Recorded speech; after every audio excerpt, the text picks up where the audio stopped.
सोहेल अपनी मंगेतर महजबीन के हाथों को अपने हाथ में लेकर दरिया के किनारे टहल रहा था। चलते चलते जब उसकी नजर दरिया के पानी के अंदर पड़ी तो उसने देखा दरिया के पानी में सोहेल का अक्स तो नजर आ रहा था, लेकिन उसकी मंगेतर महजबीन का अक्स दरिया के पानी में नजर नहीं आ रहा था। सोहेल ने जब ये देखा तो उसे बड़ा ताज्जुब हुआ। फिर उसने सोचा कि शायद मेरी गलत फहमी होगी। चंद कदम आगे बढ़ने के बाद उसने दोबारा दरिया में झांक कर देखा, दरिया के ठहरे हुए पानी पर उसे अपना अक्स तो यहां भी नजर आ रहा था, लेकिन महजबीन का अक्स नजर नहीं आ रहा था। सोहेल ने 2-3 जगहों पर इसी तरह से दरिया के पानी में झांक कर देखा। वो जहां भी देखता उसे अपना अक्स तो दिखाई देता था, लेकिन अपनी मंगेतर महजबीन का अक्स कहीं भी नजर नहीं आ रहा था। सोहेल समझ गया कि इस वक्त जिसके हाथों को मैंने अपने हाथों में ले रखा है ये मेरी मंगेतर नहीं बल्कि कोई और है। सोहेल ने अपने हाथ को छुड़ाने की कोशिश की, लेकिन महजबीन ने उसके हाथ को ज्यादा मजबूती के साथ पकड़ते हुए कहा, मैंने तुम्हारा हाथ अपने हाथ में छोड़ने के लिए नहीं लिया है, अब यह हाथ जिंदगी भर मेरे हाथ ही में रहेगा। सोहेल ने कहा, वो तो ठीक है, लेकिन रात काफी हो चुकी है, अब हमें घर चले जाना चाहिए। महजबीन ने कहा, आज रात मैं तुम्हें कहीं भी नहीं जाने दूंगी, आज रात तो मैं तुम्हारे साथ गुजारूंगी। सोहेल जब अपनी मंगेतर महजबीन से अपने हाथों को छुड़ाने की कोशिश करता है तो अचानक महजबीन ने सोहेल के बाजुओं को मजबूती के साथ पकड़ लिया। इससे पहले कि सोहेल कुछ समझ पाता, महजबीन उसे अपने साथ लेकर दरिया के अंदर छलांग लगा देती है। अल्लाह अकबर। नाज़रीन इकराम, ये पूरा वाकया क्या है? आखिर सोहेल कौन है? उसकी मंगेतर महजबीन कौन है? और जब महजबीन सोहेल को अपने साथ लेकर दरिया के अंदर छलांग लगा देती है तो उन दोनों का अंजाम क्या हुआ, आइए जानते हैं। ये कहानी है एक नौजवान, खूबसूरत और होनहार लड़के की जिसका नाम सोहेल है। सोहेल देखने में जितना अच्छा था उतना ही ज्यादा समझदार, ज़हीन था। अपने माँ बाप की बेपनाह खिदमत करता था। वो बीटेक की पढ़ाई कर रहा था। उसके तमाम रिश्तेदार, खानदान वाले, यहाँ तक के अड़ोसी पड़ोसी भी उससे बहुत मोहब्बत करती थी। सोहेल के वालिदैन ने अपने बेटे सोहेल की मंगनी अपने एक करीबी रिश्तेदार की बेटी महजबीन के साथ करा दी थी। महजबीन बहुत ही ज्यादा खूबसूरत थी, पढ़ी लिखी थी, समझदार थी। सोहेल भी महजबीन को पसंद करता था और महजबीन भी इस रिश्ते से बहुत खुश थी। दोनों खानदान भी इस रिश्ते की बुनियाद बहुत खुश थे। कभी कभी सोहेल और महजबीन एक दूसरे से मिलते जुलते भी थे, लेकिन घर वालों को इस पर कोई ऐतराज नहीं था। वो जानते थे कि दोनों की एक दूसरे के साथ मंगनी हो चुकी है। दोनों जवान हैं, पढ़े लिखे हैं, समझदार हैं, हराम हलाल की तमीज जानते हैं। बहुत जल्द इनका निकाह भी होने वाला है। तो अगर ये मिलते जुलते भी हैं तो घर वालों को कोई ऐतराज नहीं था। कभी वो दिन के उजाले में मुलाकात करते, कभी रात के अंधेरे में मुलाकात करते, कभी दुनियावी बातें करते, कभी अपने घरों की बातें करते, कभी अपने फ्यूचर की बातें करते, कभी पढ़ाई लिखाई की बातें करते। वो एक दूसरे से मिलते जुलते तो थे, लेकिन दूर दूर रहकर एक दूसरे से बातें किया करती थी, एक दूसरे का हाल चाल जाना करती थी। ये दोनों जहां रहा करती थी वहीं करीब एक दरिया भी बहा करता था। कभी कभी दिन के उजाले में, कभी रात के अंधेरे में दोनों दरिया के किनारे बैठकर एक दूसरे से बातें किया करते थे, फ्यूचर प्लान किया करते थे। कभी चांदनी रात में सोहेल और महजबीन दरिया के किनारे बैठकर दरिया के पानी के अंदर चांद के अक्स को देखते, कभी एक दूसरे के चेहरे को देखते, कभी दरख्तों के अक्स को देखते। इस तरह से घंटों बैठकर एक दूसरे से बातें किया करते थे। ये दोनों दरिया के किनारे रात के अंधेरे में एक दूसरे से मिलते जुलते थे। इसके बारे में किसी को पता नहीं था, लेकिन घर वाले जानते थे अगर सोहेल रात के वक्त घर में मौजूद नहीं है, यकीनन महजबीन से मिलने के लिए गया होगा।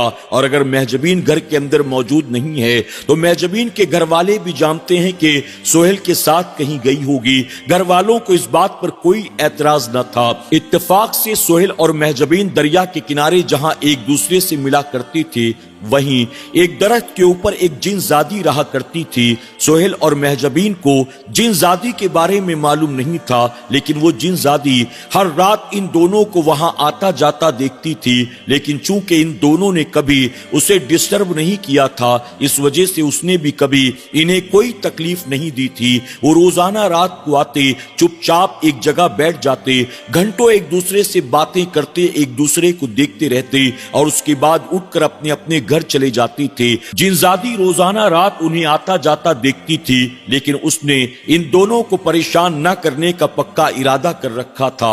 एक दिन इत्तेफाक से जहां ये दोनों बैठा करती थी, वहां न बैठते हुए ये दोनों उस दरख्त के करीब आकर बैठ जाते हैं जिस दरख्त के ऊपर वो जिनजादी रहती है। वो जिनजादी अब इन दोनों की बातों को सुन रही थी। ये दोनों आपस में एक दूसरे से प्यार मोहब्बत की बातें कर रहे थे। जिनजादी मुसलसल सोहेल के चेहरे को देखती जा रही थी, उसकी बातों को सुनती जा रही थी। सोहेल के चेहरे को देखकर, उसके हुस्न और जमाल को देखकर, उसकी बातों को सुनकर अब जिनजादी के दिल में सोहेल के लिए एक तरफा मोहब्बत पैदा हो गई।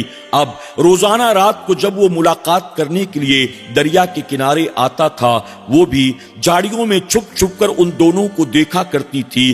वो सोहेल से बेपनाह मोहब्बत करने लग गई थी, लेकिन वो जानती थी मैं इंसान नहीं हूं, बल्कि मैं जिन्नात में से हूं। मैं आखिर इस बंदे को कैसे पा सकती हूं? उसने बड़े जतन किए, किसी तरह से तो मैं इसके सामने इजहार मोहब्बत करूं, किसी तरह से मैं इसको बताऊं कि मैं किसी और मखलूक में से हूं, लेकिन तुझसे प्यार करने लग गई हूं। किसी तरह से मैं इसको हासिल कर सकूं, लेकिन उसे कुछ भी समझ में नहीं आ रहा था। एक दिन इत्तेफाक से ऐसा हुआ, सोहेल और महजबीन दोनों दरिया के किनारे बैठे घंटों बातें करते रहे और वो जिनजादी उनके करीब झाड़ियों में छुपकर उनकी बातों को सुन रही थी। अचानक उसके हिलने डुलने की वजह से झाड़ियों में सरसराहट की आवाज पैदा हुई। महजबीन ने सोहेल से कहा, जरा देखो तो सही, ऐसा लगता है जैसे यहाँ करीब में कोई छुपकर हमें देख रहा है। सोहेल ने पलटकर चारों तरफ देखा, उसे कोई नजर नहीं आ रहा था। रात का अंधेरा था, हर तरफ सन्नाटा था, आसमान पर चांद चमक रहा था, उसकी शुआएं दरिया के अंदर उतर रही थी। मौसम बड़ा खुशगवार था। इस पर सोहेल ने कहा, मौसम कितना खूबसूरत है, इस वक्त हम दोनों के अलावा यहाँ कोई और नहीं है। तुम किसी और की बात मत करो, बात करो तो मेरी बात करो, बात करो तो अपनी बात करो, बात करो तो हमारे फ्यूचर की बात करो। फिर सोहेल की बातों में महजबीन खो जाती है और वो जिनजादी झाड़ियों के पीछे छुपकर उनकी बातों को सुनती रहती है। उसके दिल में ये बात थी, मैं किसी तरह जल्द से जल्द सोहेल को इजहार मोहब्बत करूं और मैं बताऊं कि जितना वो लड़की तुझसे प्यार करती है, मैं उससे कई गुना ज्यादा तुझसे प्यार करने लग गई हूं। एक वक्त ऐसा आता है, अब वो जिनजादी सोहेल के लिए बेचैन रहती, हर रात उसे देखने के लिए तड़पना शुरू कर दिया। एक रात जब सोहेल महजबीन से मुलाकात करने के लिए दरिया के किनारे पहुंचा, आज महजबीन के घर काफी मेहमान आ गए थे, जिसकी वजह से उसे सोहेल के पास जाने का मौका ही न मिल सका। महजबीन कभी दीवार पर लगी घड़ी को देखती थी, कभी मेहमानों को देखती थी। वो जल्द से जल्द घर के काम काज निपटा कर फौरन सोहेल के पास जाना चाहती थी। और यहाँ सोहेल दरिया के किनारे अकेला बैठा हुआ महजबीन के आने का इंतजार कर रहा था। जब जिनजादी ने देखा आज ये लड़का अकेला आया हुआ है, उसने मौका गनीमत जाना। उसने फौरन महजबीन की शक्ल इख्तियार की और धीरे धीरे आकर वो सोहेल के करीब बैठ गई। सोहेल ने जब उसे देखा तो देखते ही कहता है, आज आने में इतनी ताखीर क्यों हो गई? उसने कहा, दरअसल आज घर में काम बहुत ज्यादा था, इस वजह से बहुत मुश्किल से निकल कर आई हूं। बहरहाल दोनों एक दूसरे से प्यार मोहब्बत की बातें करने लगते हैं। कुछ देर के बाद महजबीन कहती है, चलो हम दरिया के किनारे किनारे कुछ दूर तक चलते हैं। अब सोहेल और महजबीन उठते हैं, दरिया के किनारे किनारे चलना शुरू कर देते हैं। कुछ दूर चलने के बाद जब सोहेल की नजर अचानक दरिया के पानी पर पड़ती है तो सोहेल ये देखकर हैरान रह गया। दरिया के ठहरे हुए पानी में सोहेल का अपना अक्स तो नजर आता था, लेकिन महजबीन का अक्स नजर नहीं आ रहा था। सोहेल ये देखकर परेशान रह गया कि आखिर ऐसा कैसे हो सकता है। फिर उसने सोचा कि शायद मेरी गलत फहमी होगी। उसने कुछ और आगे बढ़ने के بعد پھر سے دریا کے ٹھہرے ہوئے پانی میں دیکھا، اسے اب بھی دریا کے پانی میں اپنا عکس تو دکھائی دے رہا تھا لیکن محجبین کا عکس نظر نہیں آ رہا تھا۔ اس طرح سے سہیل نے 3-4 جگہ پر دیکھا، ہر جگہ اسے دریا کے ٹھہرے ہوئے پانی میں اپنا عکس تو نظر آتا تھا لیکن محجبین کا عکس نظر ہی نہیں آ رہا تھا۔ اب سہیل سمجھ گیا جس کا ہاتھ میں نے اپنے ہاتھوں میں پکڑ رکھا ہے یہ محجبین نہیں بلکہ کوئی اور ہے۔ سہیل نے اپنے ہاتھ کو چھڑانے کی کوشش کی، اس پر اس کی منگیتر محجبین نے اس کے ہاتھ کو اور مضبوطی کے ساتھ پکڑ لیا۔ سہیل نے کہا میرا ہاتھ چھوڑ دو، ہاتھ چھوڑ کر چلتے ہیں۔ اس پر اس کی منگیتر محجبین نے کہا میں نے تمہارا ہاتھ چھوڑنے کے لیے نہیں پکڑا ہے، اب یہ ہاتھ زندگی بھر میرے ہاتھ میں رہے گا۔ اس پر سہیل نے کہا وہ تو ٹھیک ہے لیکن رات کافی ہو چکی ہے، مجھے لگتا ہے اب ہمیں گھر چلے جانا چاہیے۔ اس پر محجبین نے کہا جائیں گے، ابھی تو آئی ہوں، کچھ دیر اور سہی۔ اس پر سہیل کہتا ہے نہیں، میں بہت دیر تک تمہارا انتظار کرتا رہا، اب میں نہیں رکوں گا، اب میں جا رہا ہوں۔ جب سہیل نے اپنے ہاتھوں کو اپنی منگیتر محجبین کے ہاتھوں سے چھڑانے کی کوشش کی تو محجبین نے اس کے ہاتھوں کو چھوڑا اور پوری طاقت کے ساتھ اس کے دونوں بازوؤں کو پکڑ لیا۔ اس سے پہلے کہ سہیل کو کچھ سمجھ میں آتا محجبین سہیل کو اپنے ساتھ لے کر دریا کے اندر چھلانگ لگا دیتی ہے۔ اللہ اکبر۔ محجبین کے گھر سے جب تمام مہمان چلے گئے اس نے موقع غنیمت جانا، فوراً سہیل سے ملاقات کرنے کے لیے اپنے گھر سے نکلتی ہے، دریا کے کنارے پہنچتی ہے۔ وہاں آ کر اس نے دیکھا دور دور تک سہیل کا کہیں بھی نام و نشان نہیں تھا۔ محجبین نے سوچا کہ شاید سہیل میرا انتظار کر کر کے گھر واپس چلا گیا ہوگا، اسے بڑا افسوس ہوا، اس سے پہلے کبھی ایسا نہیں ہوا تھا، اب تو سہیل مجھ سے بہت ناراض ہو گیا ہوگا۔ چلو کوئی بات نہیں، صبح جب ملاقات ہوگی تو اس سے معافی تلافی کر لیں گے۔ انہی سوچوں میں ڈوبی ہوئی محجبین دوبارہ اپنے گھر کی طرف پلٹ جاتی ہے۔ جب صبح ہوئی اس علاقے کے لوگوں کا دریا کے کنارے سے گزر ہوا تو لوگ یہ دیکھ کر حیران رہ گئے، دریا کے پانی پر سہیل کی لاش تیر رہی تھی۔ اللہ اکبر۔ لوگ پریشان تھے کہ بھلا سہیل ایسا کیسے کر سکتا ہے۔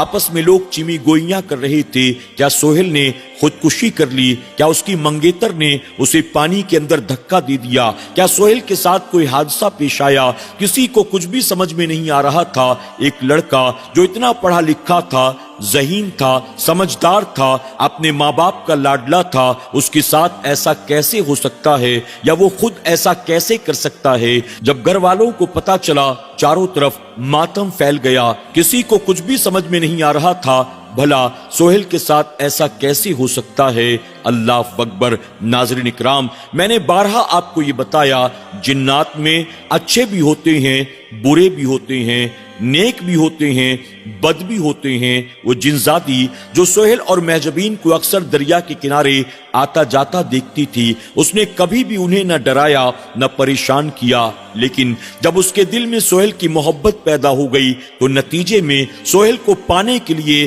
اس نے اسے موت کے گھاٹ تک اتار دیا۔ پتہ یہ چلا یہ وہ مخلوق ہے کہ جس کی نہ دوستی اچھی ہے نہ دشمنی اچھی ہے۔ اللہ تبارک تعالی ہمیں آپ کو سب کو جنات کے شر سے، ان کے فتنوں سے محفوظ فرمائے۔ اللہ سب کے جان و مال و عزت و آبرو کی حفاظت فرمائے۔ آمین یا رب العالمین۔